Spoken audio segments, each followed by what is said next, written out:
नमस्कार दर्शकों, खबरों की खबर के इस कार्यक्रम में एक बार फिर से आप सभी का स्वागत है। आज के स्पिरिचुअल रिसर्च में हम बात करेंगे मीराबाई की, जिन्हें आमतौर पर श्री कृष्ण की भक्ति का दृढ़ स्तंभ भी माना जाता रहा है। परंतु मीरा ने राजसी परिवार से होने के बावजूद समाज में व्याप्त विषमताओं का तिरस्कार करके एक निम्न जाति के संत रविदास जी को अपना गुरु बनाया। रोचक तथ्य यह भी है कि संत रविदास जी श्री कृष्ण जी की भक्ति नहीं करते थे, फिर मीराबाई ने उन्हें ही अपना गुरु आखिर क्यों चुना? आज तक आपने मीराबाई के बारे में सिर्फ इतना ही जाना है कि उन्होंने श्री कृष्ण की भक्ति की थी और अंत में वह श्री कृष्ण जी की मूर्ति में समा गई थी। लेकिन आज के स्पिरिचुअल रिसर्च में हम इन्हीं तथ्यों का विश्लेषण करेंगे। मीराबाई का जन्म एक राजपूत जाति में हुआ था और मीरा बचपन से ही धार्मिक विचार वाली थी और मंदिर में जाकर श्री कृष्ण जी की भक्ति करती थी। फिर मीराबाई का विवाह राजा से हो गया। राजा भी धार्मिक विचार वाले थे, तो उन्होंने मीराबाई को कभी भी मंदिर जाने से नहीं रोका, अपितु लोक चर्चा से बचने के लिए मीरा के साथ 3-4 नौकरानी भेजने लगे। कुछ वर्ष पश्चात मीरा के पति की मृत्यु हो गई और देवर राजगद्दी पर बैठ गया। उसने कुल के लोगों के कहने पर मीरा को मंदिर में जाने से मना किया, परंतु मीराबाई नहीं मानी, जिस कारण से राजा ने मीरा को मारने का षड्यंत्र रचा। राजा ने एक सपेरे वाले से कहा कि ऐसा सर्प लाकर दे कि डिब्बे को खोलते ही खोलने वाले को डंक मारे और व्यक्ति मर जाए। ऐसा ही किया गया। राजा ने अपने बेटे का जन्मदिन मनाया, जिसमें रिश्तेदार व अन्य गणमान्य व्यक्तियों को आमंत्रित किया गया। नौकरानी से कहकर एक आभूषण वाले डिब्बे में सर्प को रखकर मीराबाई को भिजवा दिया और आदेश दिया कि मीरा को कहना कि यह बेशकीमती हार गले में पहन ले, नहीं तो रिश्तेदार कहेंगे कि भाभी को अच्छी तरह नहीं रखता। मीरा के लिए तो वह हार मिट्टी के बराबर था, लेकिन मीरा ने सोचा कि यदि मैं हार नहीं पहनूंगी तो व्यर्थ का झगड़ा होगा। यह सोचकर नौकरानी के सामने ही उस डिब्बे को खोला और उसमें से हीरे मोतियों का बना हुआ वास्तविक हार निकला। राजा का उद्देश्य था कि आज सर्प डंक से मीरा की मृत्यु हो जाएगी तो सबको विश्वास हो जाएगा कि राजा का कोई हाथ नहीं है, लेकिन राजा की यह योजना विफल रही। फिर राजा ने सोचा कि अब की बार मीरा को विष मैं पिलाऊंगा, अपने सामने, नहीं पिएगी तो सिर काट दूंगा, और एक सपेरे से कहा कि ऐसा भयंकर विष ला दे कि जिसे जीभ पर रखते ही व्यक्ति मर जाए।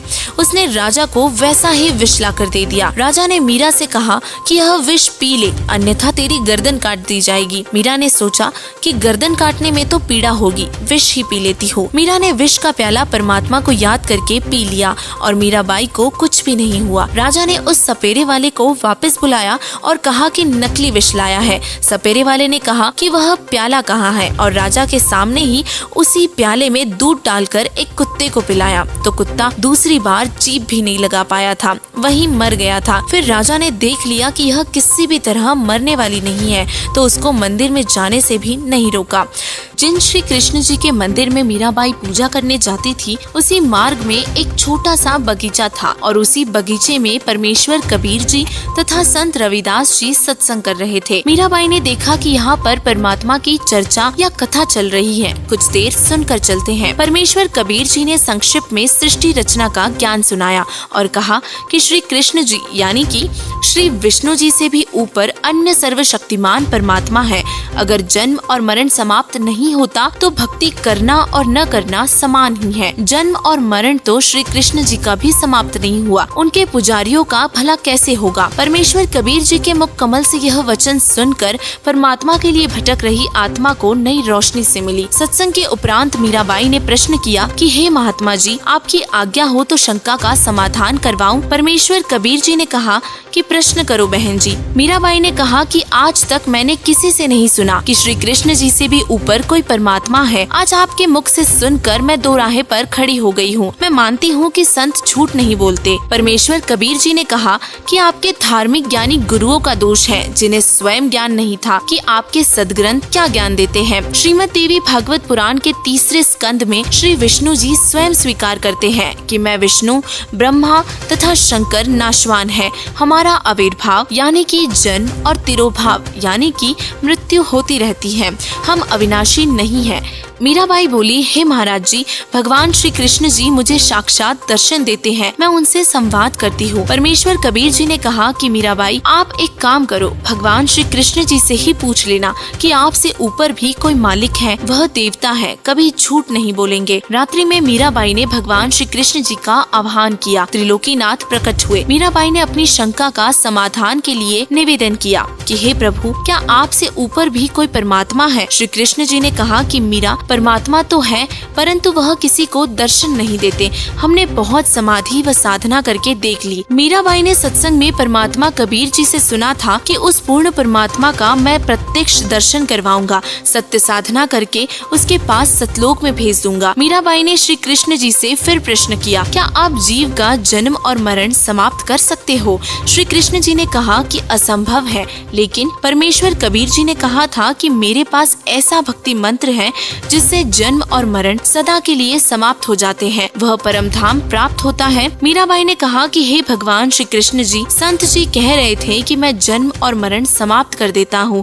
अब मैं क्या करूँ? मुझे तो पूर्ण मोक्ष की चाह है। श्री कृष्ण जी बोले कि मीराबाई, आप उस संत की शरण ग्रहण करके अपना कल्याण कराओ, मुझे जितना ज्ञान था वह बता दिया। अगले दिन मीराबाई मंदिर नहीं जाकर सीधे संत जी के पास गई और श्री कृष्ण जी के साथ हुई वार्ता परमेश्वर कबीर जी के साथ साझा की और परमेश्वर कबीर जी से दीक्षा लेने की इच्छा व्यक्त की। उस समय छुआछात चरम पर थी। ठाकुर लोग अपने को सर्वोत्तम मानते थे और मीराबाई की परीक्षा के लिए परमात्मा ने संत रविदास जी की ओर इशारा करते हुए कहा कि वहाँ बैठे संत जी, उनसे जाकर दीक्षा ले। मीरा जी तुरंत रविदास जी के पास जाकर बोली, संत जी, दीक्षा देकर कल्याण करो। गुरु संत रविदास जी ने बताया कि बहन जी, मैं चमार जाति से हूँ और आप ठाकुरों की बेटी हो, आपके समाज के लोग आपको बुरा भला कहेंगे, आप विचार करें। मीरा ने कहा कि कल को कुतिया बनूंगी तब यह ठाकुर समाज मेरा क्या बचाव करेगा, आप जी दीक्षा देकर मेरा कल्याण करो। मीराबाई का परमात्मा के प्रति समर्पित भाव देखकर परमेश्वर कबीर जी ने संत रविदास जी के माध्यम से मीराबाई को प्रथम मंत्र केवल 5 नाम दिए। मीराबाई पहले तो दिन में ही घर से बाहर जाती थी, फिर रात्रि में भी सत्संग में जाने लगी, क्योंकि सत्संग दिन में कम और रात्रि में अधिक होता था। और यह सब देखकर राणा और जल भुन गया और मीरा को समझाने के लिए उनकी माता जी को बुलाया, लेकिन मीराबाई ने तब भी सत्संग में जाना बंद नहीं किया। कुछ वर्षों के बाद अपने देवर के अत्याचारों से परेशान होकर मीराबाई घर त्याग कर वृंदावन में चली गई। वहाँ कबीर परमात्मा जी एक साधु के वेश में गए। ज्ञान चर्चा हुई, तब मीराबाई को ज्ञान हुआ कि अभी आगे की पढ़ाई शेष है, यानी कि केवल प्रथम मंत्र के जाप से मोक्ष नहीं होगा। कबीर परमात्मा ने मीराबाई को सतनाम की दीक्षा दी और मीराबाई को वही रूप दिखाया जिस रूप में संत रविदास जी के साथ सत्संग में मिले थे। मीराबाई जब घर त्याग कर चली गई तो उस क्षेत्र में अकाल मृत्यु, काल की मार शुरू हो गई। ज्योतिषियों ने बताया कि आपकी नगरी से संत रुष्ट होकर गया है, जिस कारण से यह उपद्रव हो रहा है। समाधान बताया कि संत जीवित मिल जाए तो वापस मनाकर प्रसन्न करके लाया जाए तो आशीर्वाद देकर सब ठीक कर सकता है। राणा को पता चला कि मीरा संत थी। मीरा को लाने के लिए मीरा के 2 सिपाही, जो कि मीरा के साथ छाया की तरह रहते थे, दोनों मीराबाई की खोज में निकले। पता लगा कि बहुत सारे संत वृंदावन में रहते हैं और वहीं पर मीराबाई भी मिल गई थी। मीरा से लौटने की प्रार्थना की और बताया कि राजा के राज्य में उपद्रव हो रहे हैं और ब्राह्मणों ने बताया है कि मीरा वापस आएगी तो सब ठीक होगा। और राणा ने कहा है कि आगे से मीरा को कोई कष्ट नहीं दूंगा। मीरा ने कहा कि भाई अब नहीं जाऊंगी। उन 2 सिपाहियों ने कहा कि यदि आप नहीं चलोगे तो हम प्रतिज्ञा करके आए हैं कि यदि मीरा जीवित मिल गई तो हम उसे अवश्य लेकर आएंगे। मीरा बोली कि यदि मैं संसार छोड़कर चली गई होती तब भी तो आप लौट जाते। सिपाहियों ने कहा कि फिर तो लौटना ही था और उसी समय मीरा ने एक तार वाला यंत्र उठाया और परमात्मा की स्तुति करने लगी। आंखों में प्रेम के आंसू बहने लगे और उसी समय एक मूर्ति में समा गई। लेकिन मीरा के इतने त्याग और समर्पण के बावजूद भी मीराबाई का जन्म और मरण का दीर्घ रोग समाप्त नहीं हुआ। केवल परमेश्वर कबीर जी की सत्य साधना 3 बार दीक्षा वाले अधिकारी से लेकर करने से ही जन्म और मरण सदा के लिए समाप्त हो सकते हैं। और वर्तमान में संत रामपाल जी महाराज जी के अतिरिक्त विश्व में किसी के भी पास 3 बार की दीक्षा देने का अधिकार नहीं है। दीक्षा लेकर जो मर्यादा में रहकर आजीवन भक्ति करेंगे तो मोक्ष में कोई शंका नहीं है। और इसीलिए आपसे निवेदन है कि आप भी संत रामपाल जी महाराज जी को पहचानो और उनके द्वारा बताई गई भक्ति साधना करके अपना मोक्ष करवाओ। धन्यवाद।